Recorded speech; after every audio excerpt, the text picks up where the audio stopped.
One.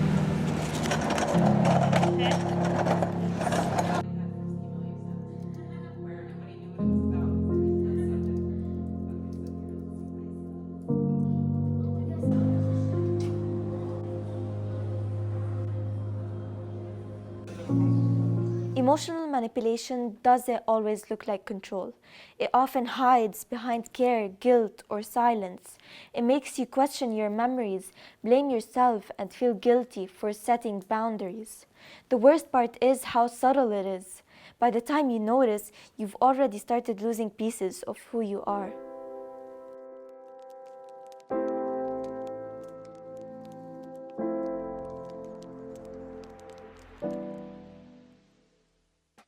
What's your name? Okay, hi, my name is Noor. Hi, my name is Jama.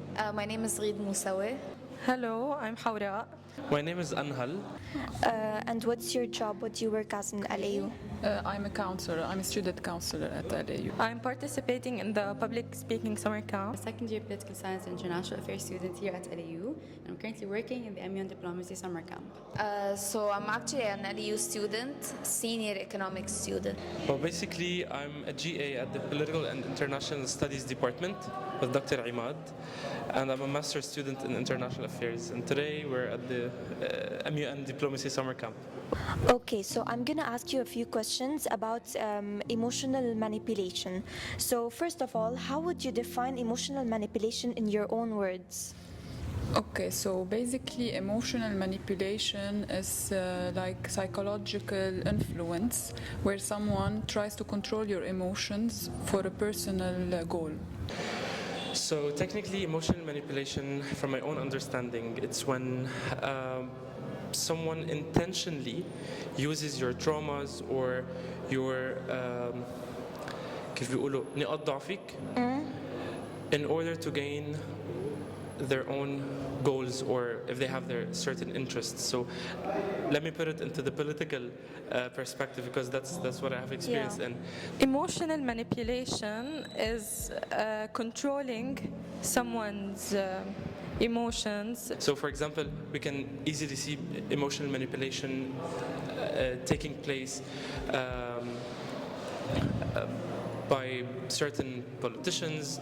هن they commit this kind of act من خلال مثلا شد العصب الطائفي، او بس يكونوا عم بيركزوا على نقاط ضعف مجموعات معينه to brainwash، يعني فيها توصل لهالمرحله. So technically it's simple when you just get a grip، تحطي اصبعك على نقطه ضعف شخص وتضلك تشتغلي عليها so that you can manipulate them. And stemming from the psychology of the person، يعني بتوصل their society, their decisions, etc. Have you or someone you know ever been emotionally manipulated, and how did you or they recognize it? Okay, so basically it's more common than you think. A lot of people, they get emotionally manipulated. We see it a lot. People, يمكن they start doubting themselves. Their self-esteem becomes a bit low. They start second guessing if they're right or wrong all the time. They're sometimes dependent on the other person emotionally to tell them if what they're thinking is right or wrong.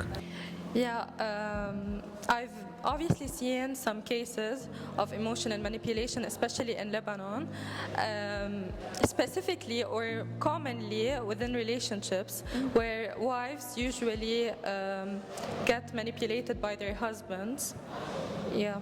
Definitely, everyone goes through such an experience, because at the end of the day, emotional manipulation is an act that stems, in my own perspective, it stems from the human nature.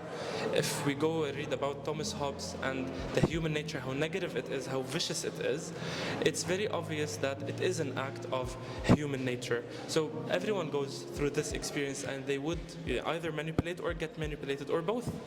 So they get like pressured to do something they don't want to. Yes, or get manipulated or do something that they don't believe in, they previously don't believe in, but do it anyways. So that means you have experienced it. So how did you recognize that you have been emotionally manipulated, or at least someone tried to? When you simply feel uncomfortable. Okay, so basically a lot of gaslighting, maybe a lot of silent treatment, sometimes love bombing, sometimes bringing a third person.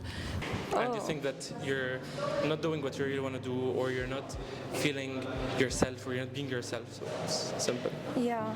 So, what advice would you give to those wives who have been emotionally manipulated, or basically anyone who has been emotionally manipulated? Anyone who has suffered from any type of manipulation or such hardship, they must not break out, because it happens sometimes. Life has ups and downs, and the most important thing is take your time, heal yourself, don't be harsh on yourself, and yeah, that's all. To be gentle with yourself in order to heal. I try as much as possible to put boundaries and to get away from these people. You've got to get away from negative energy. Yeah. It's a must. So the advice I have is, one, communicate your thoughts. I'm a believer in like communication if it's done properly. I believe you can actually convince people about whatever idea you have in mind. So if you believe someone is manipulating you, just be clear with them, tell them your ideas, because maybe that's just a misconception and something that can be solved, or just cut it off. Some things should just be ended, especially if it's happening in relationships and even friendships.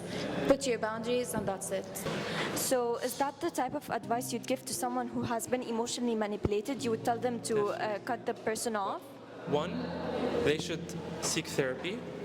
I'm a big fan of therapy. I'm a supporter of that, because if your physique needs help, you go to a physician. If your psyche needs help, you should go to a psychologist.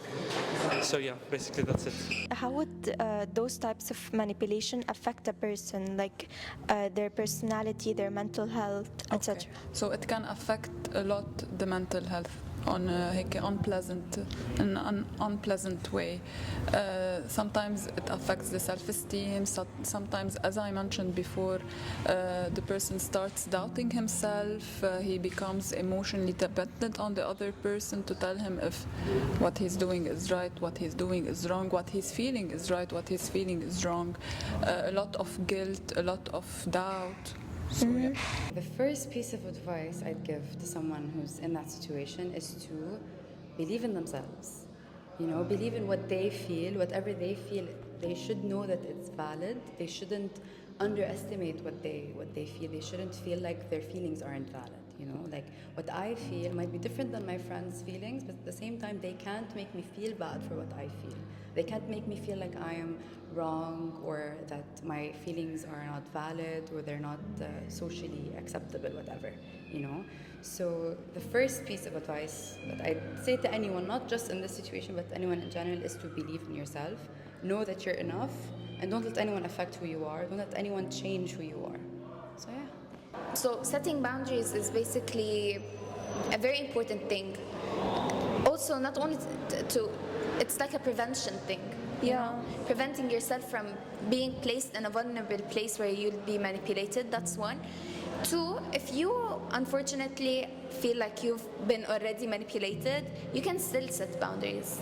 So it's a very effective way. It's very theoretical, but on actionable things you can do. Basically, setting boundaries would mean to not be around people that you think, just even being physically around them, stop that. With the conversations, limit them. Don't be very friendly with them sometimes. Just no, خلص, put your boundaries, set them. I think so. I'm not one to kind of be a hypocrite and not take my own advice. Advise people to do something and I do the opposite. So I try my best. I try to, not let these external factors affect me internally, because it's not worth it. If you're going to gaslight me, gaslight me. If you're going to guilt trip me, but it's not going to affect me, Do you think emotional manipulation is normalized in relationships, whether romantic or platonic? I think it really just depends on the kind of society you're in. In our society, manipulation, emotional manipulation is kind of common, unfortunately. I can't say it's normalized, but there's also certain unawareness about it, an awareness level that's relatively high, and that makes it kind of normal because some people actually don't know that this is manipulation. Okay. So that's all my point of view towards it. I think to a certain extent, these days, like it is. Especially if we want to take the example of between friends, we gaslight each other a lot. You know, sometimes we do like guilt trip our friends or كل شيء. When it comes to relationships, sometimes people do employ the silent treatment type of thing. That's you know? really common. And kind of like you're underestimating people's feelings, people's emotions, especially when you're in a relationship. But no, it's very complicated. But yeah, I do think they're normalized nowadays. Well, if you wanted to protect yourself, do you think that setting boundaries without cutting them off works? Yeah, sometimes it's just hard to. I don't mean like cut them off, block them. In real life, it does not work like that. Some people you just have to see them every single day, and usually people who manipulate you are people that are close to you or have to be close to you because they're your colleagues, your friends in the same environment. So you can't just cut them off, but you can reduce the exposure and maybe shorten the conversations with them, or show them that you can't be manipulated by proving that manipulation is happening. And I think like people are smart, they can know from your physical, like your body language, your tone, even in speaking. There are many factors that would show that you're not okay with that. Yeah. Yeah, so you said emotional manipulation exists, but do you think it exists in social media? In social media, it depends on your content, what you see, how you take in that certain content. You know what I Yeah. mean? And انت حسب إذا you see something, you might see it differently from another person's perspective, or someone might see it differently. But to you, let's say something might be gaslighting for you. You know, that tactic could be there in that certain TikTok or reel or whatever. But another person might not see it that way. But when it comes to social media, شوي, for me, it's a bit harder to kind of, see clear tactics of emotional manipulation that you'd usually see in a regular conversation or a regular relationship with someone in real life. So it exists here, but do you think emotional manipulation exists in media? It definitely does. I think media, especially the commercialized aspect of it, really does play a lot on our emotions in a manipulative way in order to, send whatever messages it has or use us, or especially in ads, for example. Other than ads, certain agendas that want to be implied and practiced upon us. Thank you. You're most welcome. Okay, thank you. Thank you so much. Good luck. Thank you. Okay, thank you so much. Thank you. Thank you. You're welcome. Okay, thank you. Anytime, thanks.